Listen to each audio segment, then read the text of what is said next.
Step inside, seeker. Tonight we walk not through marble halls or gilded chambers, but across stones worn smooth by quiet devotion. This is not a tale of kings or saints. It is the story of a hand, calloused, trembling, unseen, that helped shape something sacred. The Three of Pentacles teaches us that greatness is rarely forged alone. But what if one vital piece of the puzzle was destined to remain hidden? Its beauty and sacrifice known only to the work itself. Let me tell you the story of Eloise, or as the world knew her then, Eloi. In the shadow of Chartres Cathedral, under grey French skies in the year 1241, the world did not welcome women with chisels. But Eloise was never one for the world's permission.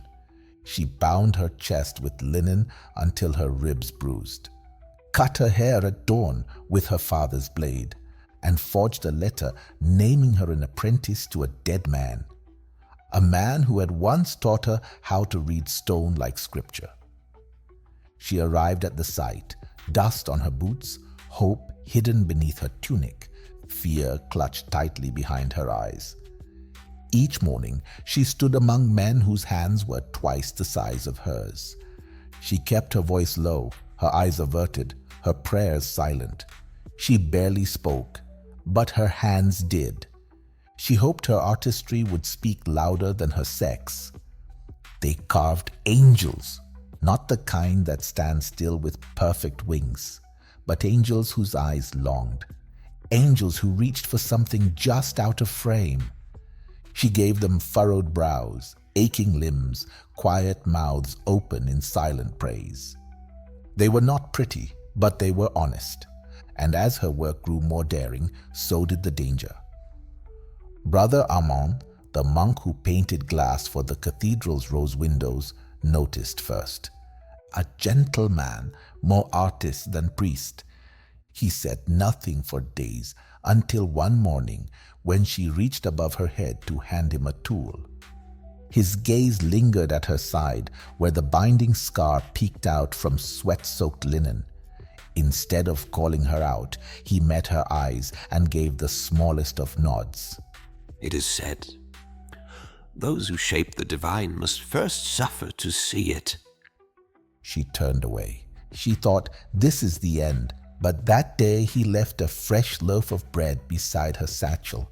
You see, collaboration is sacred. But secrecy corrodes even the strongest foundation. And yet, sometimes, silence is mercy. Sometimes it is a way of saying, I see you and I will not destroy you. But soon another saw, Henri. Jealous, bitter, forgettable Henri found her linen wraps hidden in the tool chest. He waited until the arch was nearly complete, until the bishop himself was scheduled to arrive for inspection, until the entire guild was present, eyes bright with pride and fatigue. Then he shouted, "She's no man! She's a liar! Look! This is what hides beneath that tunic!" She stood frozen. The scaffold swayed beneath her feet. The arch, her arch, loomed above.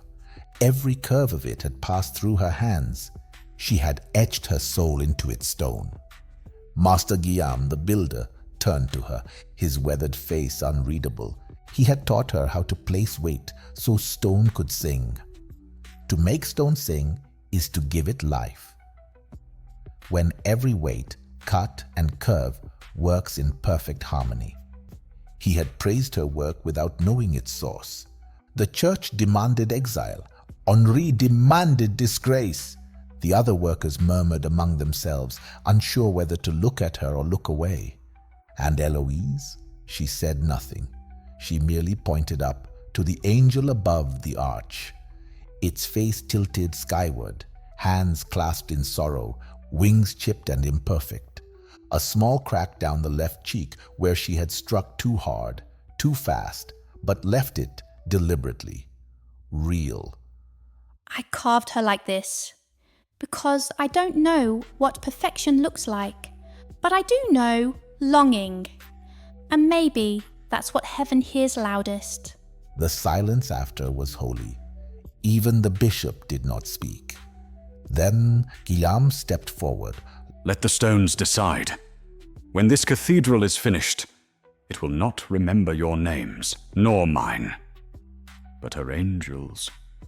Her angels will whisper to God.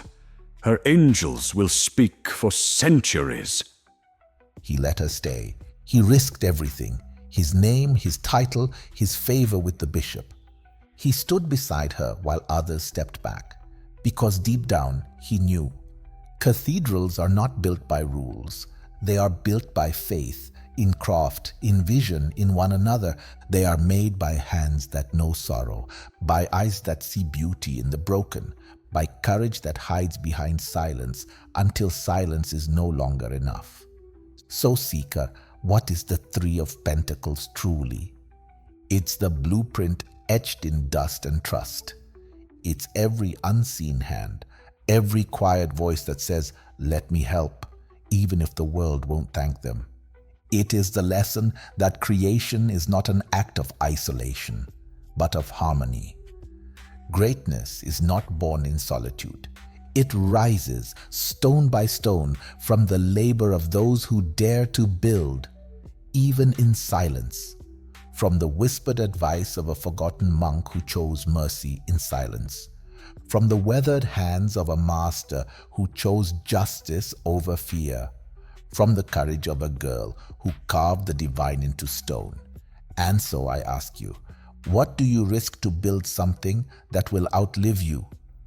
And if no one ever knows you were part of it, was it still worth it?